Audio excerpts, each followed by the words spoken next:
കബറിന്റെ അകത്ത് കിടക്കുന്ന മനുഷ്യനറിയാ ഓരോ മനുഷ്യനും പോകുന്നത്. എന്റെ ആത്മാർത്ഥ സുഹൃത്ത് പോയല്ലോ, എന്റെ കൂടപ്പിറപ്പ് പോയല്ലോ, എന്റെ കൂട്ടുകാര് പോയല്ലോ, എന്റെ സഹോദരങ്ങൾ പോയല്ലോ. സ്വന്തം മക്കളാണ് ഒന്നാമതോടുന്നത്.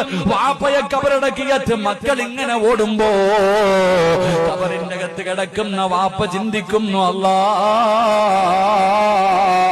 എന്റെ മോൻ എന്നെ ഇത്രയും പെട്ടെന്നങ്ങ് മറന്നുപോയോ അല്ലാ, ഇത്രയും പെട്ടെന്ന് എന്റെ പൊന്നുമോൻ എന്നെ അങ്ങ് മറന്നുപോയോ അല്ലാ. മോനെ കബറിന്റെ ചാരത്ത് നിന്നാ ഉമ്മ ചിന്തിക്കുന്നത് എന്തെന്നറിയോ?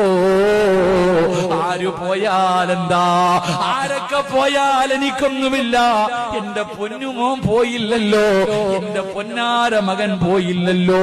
കബറിന്റെ അകത്ത് കിടക്കുന്ന മനുഷ്യനൊരു ധൈര്യം കിട്ടുമെന്നാ, ആ മനുഷ്യനൊരു സമാധാനം കിട്ടുമെന്നാ.